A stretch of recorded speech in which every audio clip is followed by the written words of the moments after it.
Okay. Okay, then it's coming through. Good. We got the good tool. There we go. That was.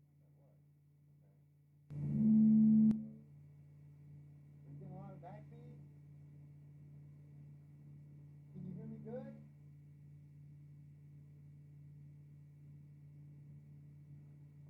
Better?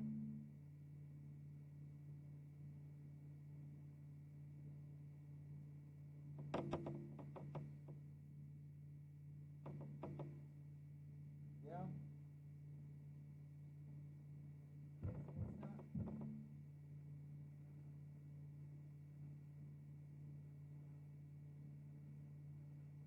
It's not.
Hello.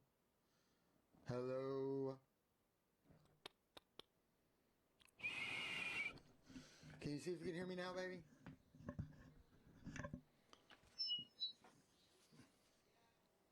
Is it loud now? Does it need to be louder?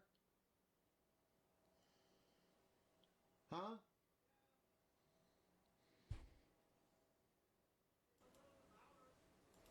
Is this a lot louder? Is this a lot louder?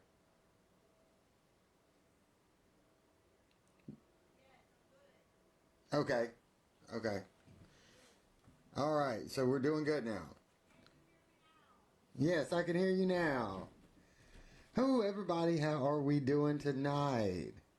I'm sorry we've had this little bit of a jam up right here. Let me turn one of these microphones off so we can stop this echoing.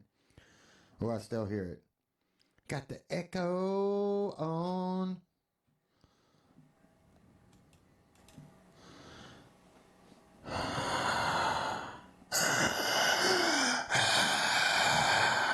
Let's hear them scary stories tonight, won't we, people?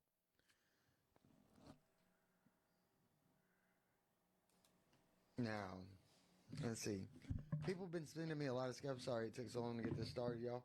People have been sending me a lot of stories here lately on my Ray Tower page. Let's see here what we got. And I'm sorry I don't get to proofread these. You know what I'm saying? I just throw them all together because we've been doing our thing with the comedy thing. So we've been trying to get that on the way. So these are just ghost stories. I haven't had a chance to vet them or anything. I like to think that, you know what I'm saying, that from the people, I get some pretty reliable sources. Let's put it like that. So here we go. What I got them saved to? Save file. And I kind of give them little names when they come to there. You know what I'm saying? Like this is our Ray. I like his name. Like that name. LeBlanc. He's from the Atchafalaya Basin. All right. I gave it the Bayou Beam. All right. Let's see. It was a quiet night in the swamp, and I just finished setting my crawfish traps and about to head back home.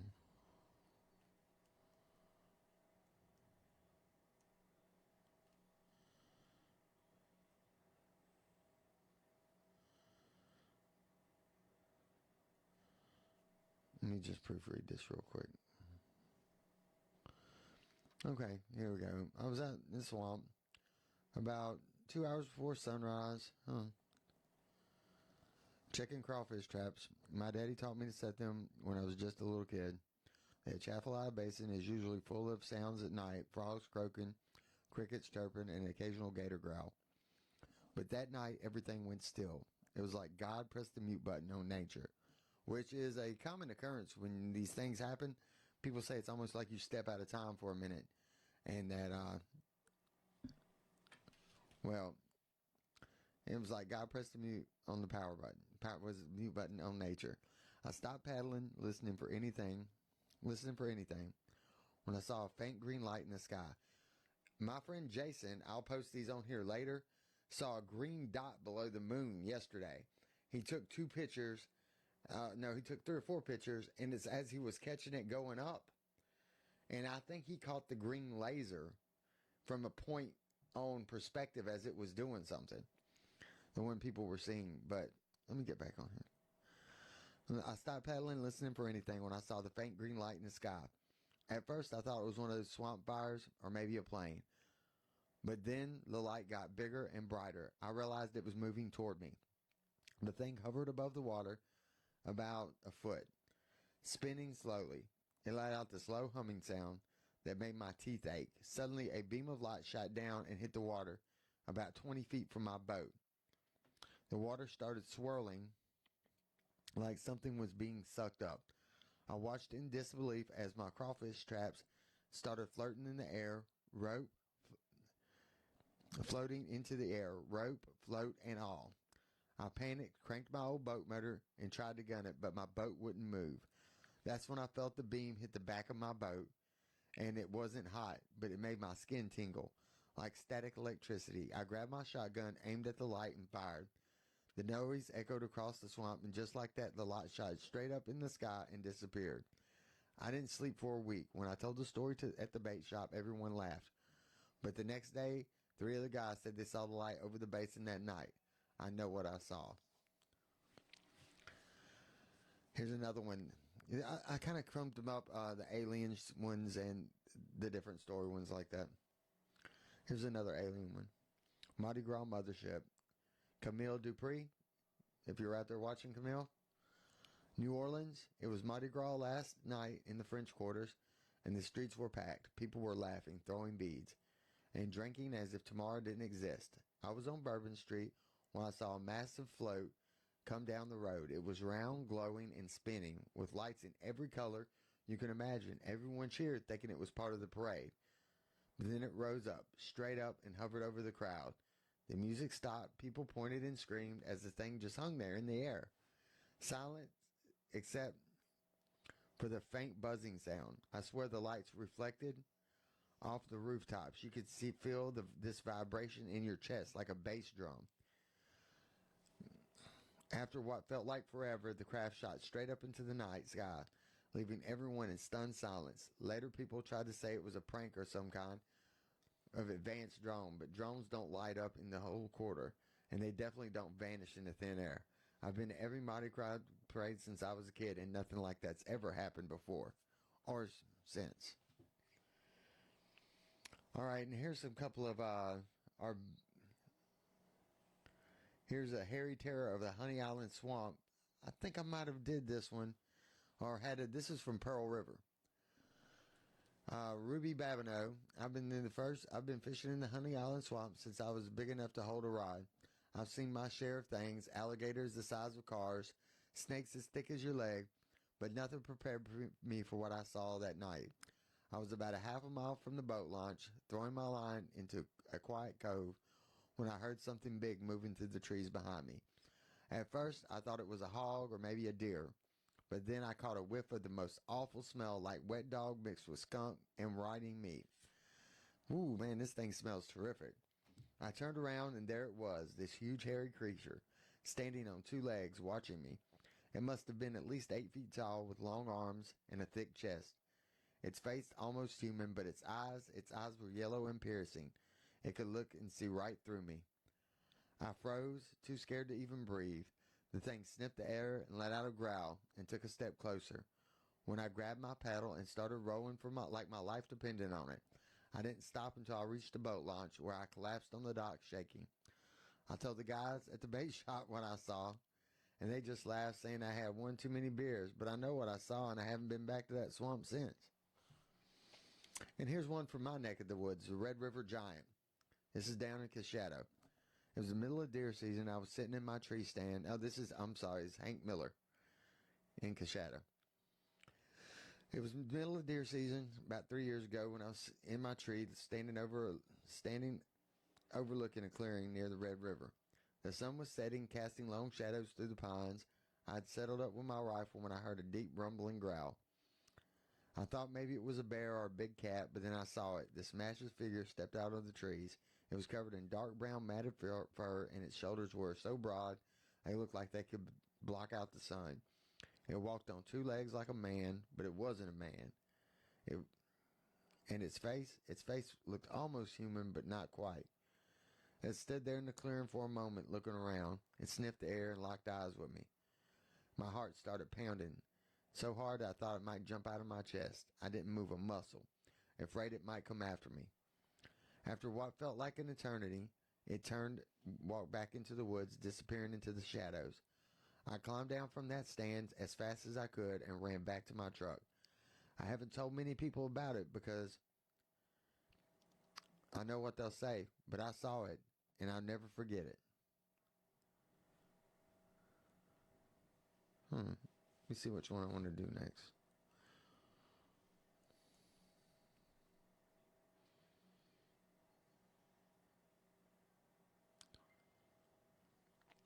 Here's one. Here's another UFO one.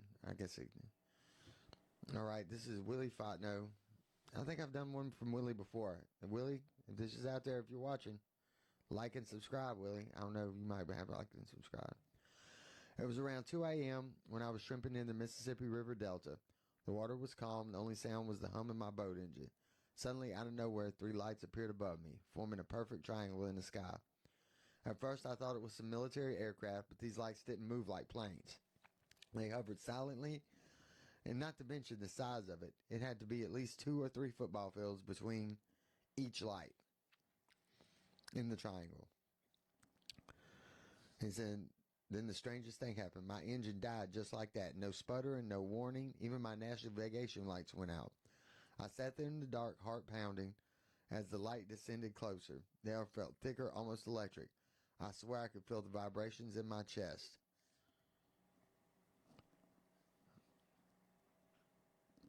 Then, just as quickly as they appeared, the light shot straight up into the sky and disappeared. My engine roared back to life. I didn't stick around to see if they'd come back. I fished those waters for 30 years, and that night made me think twice about going out after dark. All right, and this is Clyde Starks for Shangaloo, Louisiana. Shangaloo is not the kind of place you expect to see UFOs. It's a small, quiet, and tucked away in the woods. But one night, I was sitting on my porch smoking a cigar when I noticed something strange. A shimmering, almost translucent craft appeared above the tree line. It wasn't like the flying saucers you see in the movies. The thing was almost invisible. But I could see the outline of it. Like heat waves rising off of asphalt. It hovered silently, and then its odd bluish light started sweeping across the ground, almost like it was searching for something. I stood frozen, clutching my cigar as the light passed over my yard. I swear it stopped for a moment like it noticed me. And then the craft zipped off into the sky so fast I couldn't even track it. I told my wife about it. She thinks I'm crazy, but I haven't sat on the porch alone since then.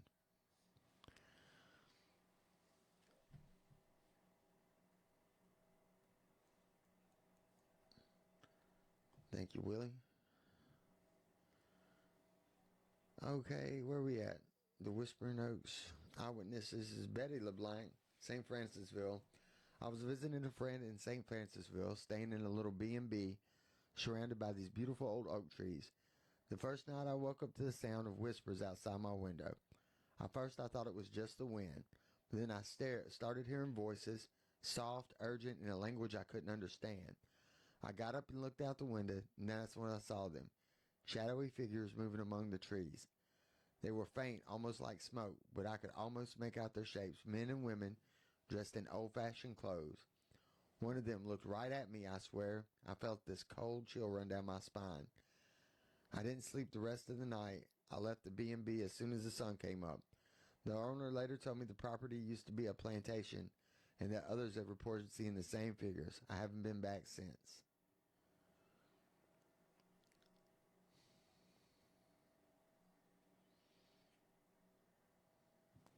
Here's a Bigfoot story here. From Doug Bertrand of Lafayette. Me and my brother were out near Vermilion River, scouting for a good spot to hunt. It was early evening. We were following some deer tracks when we noticed the woods had gone quiet. Not a bird, not a squirrel, nothing. Then we heard it, a deep guttural roar that made the hair on my arms stand up. We froze, looking around, and that's when we saw it. A massive hairy figure about 30 yards away. Whoa. 30 yards away, that's a pretty good distance. It was crouching down, and like it was inspecting something on the ground. My brother whispered, "What the hell is that?" And the thing stood up. It was huge, easily 8-9 feet tall, with long arms and a barrel chest. It let out another roar and started walking toward us, its steps shaking the literal ground we stood on. I think that's probably y'all starting to shake, but y'all were thinking it was shaking the ground. Easily 8 or 9 feet tall, long arms shaking the ground. Okay, we didn't wait to find out what it wanted. We turned and ran as fast as we could back up to the truck. I've seen black bear up close, but this wasn't a bear. I don't know what it was, but I'm sure of one thing. It wasn't human. In Lizzie Benoit of New Iberia, a family owns a small piece of land near an old sugar mill outside New Iberia. One summer evening, I was out there checking on some pecan trees when I noticed something moving near the mill. At first, I thought it was a stray dog, but as I got closer, I realized this thing was standing on two legs and it was covered in shaggy black fur. Shaggy black fur, and its arms were long, almost dragging the ground. It didn't see me at first, but when I accidentally stepped on a branch, it turned and looked right at me. Its face was what scared me the most, part human, part ape, with deep-set eyes that seemed to glow faintly in the twilight. I backed away slowly, trying not to make any sudden moves, but it started walking toward me. I turned and bolted, not stopping until I got back to my truck. I haven't been near the sugar mill since and won't go back alone. The spirit of Spanish Town. This is Claire Duvall of Baton Rouge.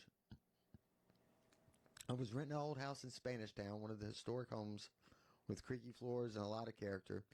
I heard rumors about the place being haunted. I didn't pay it much mind till I started hearing footsteps at night. At first, I thought it was just the house settling, but then the footsteps started getting louder and closer. Whoa. So, we got this ghost coming in here for Claire. I've talked to Claire in person, so, I mean, this is true, believable, you know what I'm saying? I would ask her, I got ways, you know what I'm saying, you know what I'm saying, I'll talk to a person 2 or 3 times on some stories, you know. And this is one of the ones I've talked to 2 or 3 times, and I ask the same questions over and over again, you know, just trying to get and her story's been the same every time. She doesn't add to it. She didn't really want to be. She said I could say her name though, but she didn't really care. You know, she wasn't trying to fame, so I believe this.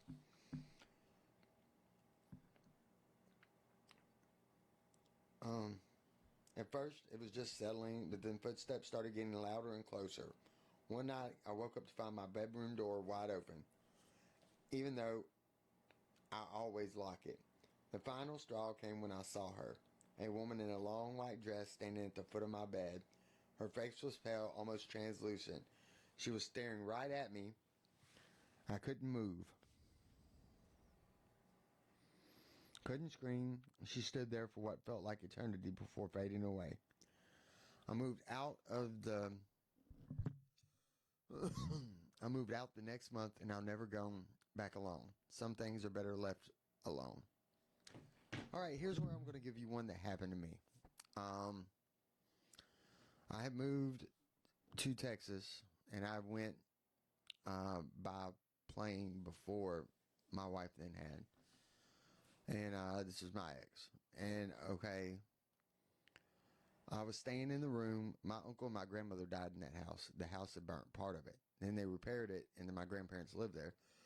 All right, and my uncle, I seen my in the room I stayed in, when you walked in the back door, you went, and there was a room to the right, to the left, and there was a hallway to the right. And then if you went straight ahead, you went to the add-on, which was my grandparents' bedroom, which was a big room. Okay, so I was staying at the room to the left, and then see, the whole front of the house had been rebuilt. Down the hallway, halfway down the hall, on forward, it had killed my grandmother and my uncle. So I remember laying there and seeing my uncle coming out of the tree, you know, and I was trying to get up, and something was like it was holding me down. And when I come out of it, I was actually saying, this is a real true story. I was like halfway by the door. As soon as I touched the door handle, it come off of me, whatever it was. And that was the only experience I've ever had like that, you know. Okay, where was that?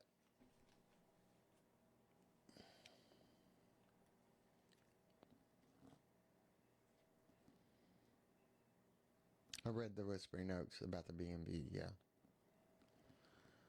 Bigfoot at Sugar Hill Road, the Bayou Brawler. Yeah, Doug Bertrand. Here's one right here. Here's another Rougarou in the Bayou by Jean-Paul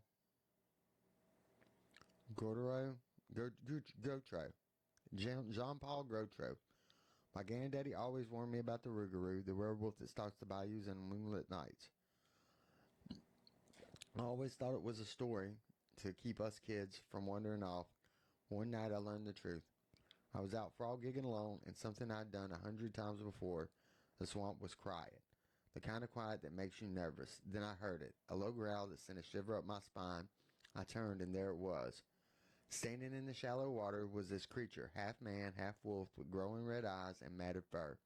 Its claws were long and sharp, and its teeth gleamed in the moonlight. I froze, clutching my gigging pole like it was a weapon. The thing let out a howl that echoed through the trees, then lunged toward me. I ran faster than I've ever ran in my life, not stopping until I reached my hero.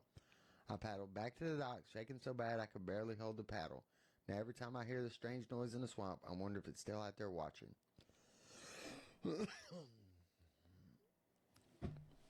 Alright, here's another one. Let me give you another one of mine, too. Okay, and this is a true story. My wife did not see it. I don't think she saw it. I think she was asleep, and my daughter. We were in a little red car, and we were going to pick up my son from boot camp in Paris Island. Alright, so we were on our way. We left early, like 2 or 3 o'clock that morning, heading that way. Okay, we got to Mississippi, I think. And then we were going around down the road, and there were bunches of deer on the side of the road. And this one part, I had to slow down. And this is the only 2 things that I've ever seen that I can verify. Well, actually 3 things.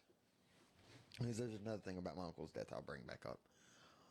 But as I was going, and hand to God, I seen this, and everybody will think I'm crazy, but I watched some deer cross the road in that little car, and I slowed down, and then I looked, and I seen what I thought was a giant wolf at first, a big wolf, and I looked at it again, and it was standing up on 2 fences, just legs, and just crossed a fence.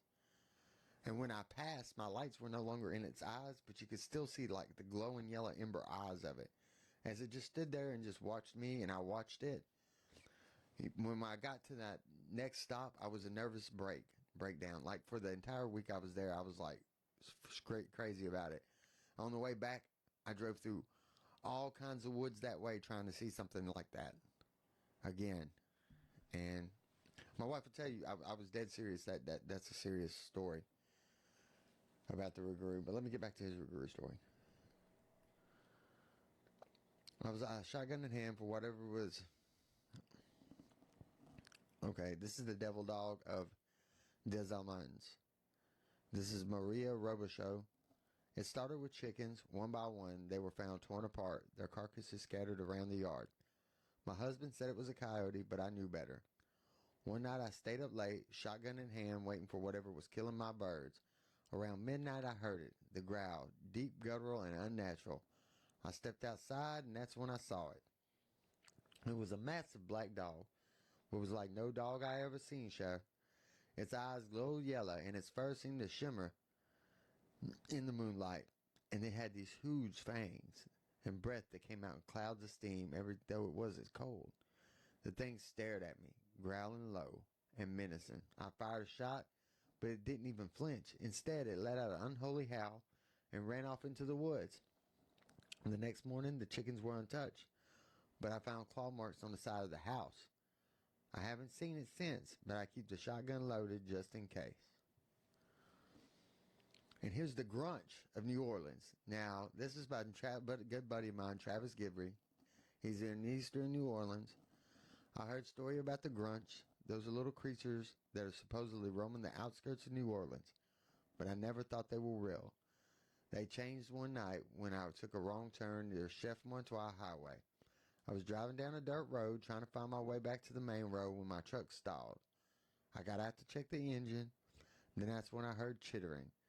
This strange high-pitched noise that seemed to come from all around me. I shined my flashlights in the woods, and that's when I saw them. They were small, maybe 3 or 4 feet tall, with leathery skin and sharp teeth and glowing eyes. There were at least 5 of them, and they were creeping closer. I jumped back into my truck, locked the doors, and tried to start the engine. The Grunts started scratching at my windows, their little claws making a horrible little screeching sound. Finally, the truck roared to life, and I tore out of there, not stopping until I was on well-lit streets. I'll never take that dirt road at night again. And here's the swamp shug of Bayou Teche. Is it Raina Thibodeau? Thibodeau from Franklin. I've been hearing rumors about the swamp slug for years, but I always laughed them off. I've heard of that too. It's a giant slimy creature living in the bayou Tess. Right? Yeah, right. But when I saw it on my own eyes, I was out fishing just before dawn. The fog so thick you could barely see a few feet ahead. I noticed this strange bubbling in the water like something was big moving underneath. Then it surfaced. The thing was massive, easily the size of a small boat. Its skin was pale and slimy, and it had these antenna-like things that stuck out of its head. Its mouth was full of sharp, jagged teeth, and it made a horrible gurgling sound. I froze, too scared to move. As the thing slithered closer, it bumped my boat, rocking it so hard I nearly fell overboard. Then as quickly as it appeared, it sank back into the water, leaving a trail of slime behind. I hauled up my anchor and got the fuck out of there as fast as I could. I don't know what the thing was, but I'm never fishing Bayou Tech again. And here's the shadow beast of Kisatchie. Now, look, Kisatchie Forest is an old forest, an old growth forest, and we enjoy, me and my wife and my family, we camp there a lot. This is from Danny Broussard. Broussards are pretty good friends of mine. I was hiking in Kisatchie National Forest, enjoying the peace and quiet when I noticed something strange. And the shadows in the trees seemed to be moving, even though there wasn't any wind. At first I thought it was just my imagination, but then I saw a massive, shadowy figure stepping out of the trees. It didn't look like anything solid, more like a living shadow with glowing red eyes. It moved silently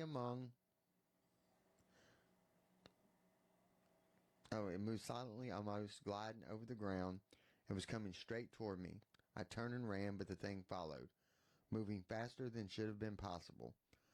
I could feel this overwhelming sense of dread, like it was sucking the life out of me. And maybe it was a dementor.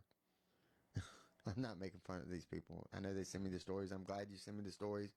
Please send more of them to chaostire7@gmail.com. Or send them to me on Facebook or YouTube, or just, message them to me. Anyways, overwhelming sense of dread. It was sucking the life out of me. I finally made it back to my car and slammed the door just as the thing reached the edge of the parking lot. It didn't cross into the sunlight. It just disappeared. I haven't been back to Kisatchie since, and I don't plan to. Whoa. Well, I got some more stories, but that's all we're going to do tonight. What do you think about these stories? I mean, these people, they're sending them all over Louisiana. I mean, I got a lot more, that I want to go back and talk to the people. And, but these are, people's stories that I've done other stories, and I've talked to these people before. So, I want to wish everybody a good night. We're going to keep trying to do this every other night or so. I got the comedy thing going and stuff. Hopefully tomorrow night I'll be in Baton Rouge. But I love y'all. Peace. And prayers to all the poor people. Oh, well, let's talk a little bit about that. Gavin Newsom and what my opinion is on all that. I think that the Democratic people have been hoodwinked. They've been bamboozled. I don't think they voted for the Democratic Party as much as the Democratic Party voted against them in their best interest. It's a shame that California is such a beautiful place, has been ruled so poorly, and now is done so a heinous thing that's been done to them. It's just unbelievable. So we want to continue to pray for them and to pray for all the homeless people out on the streets and stuff. We had 2 in our area that died and froze to death. Wish we need to do more about that.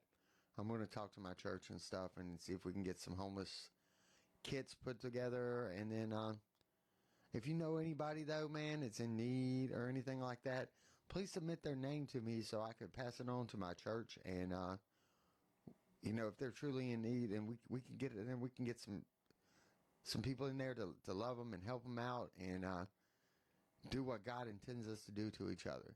Love thy neighbor as you love thyself. So with that, I'm going to let y'all go and have a good night.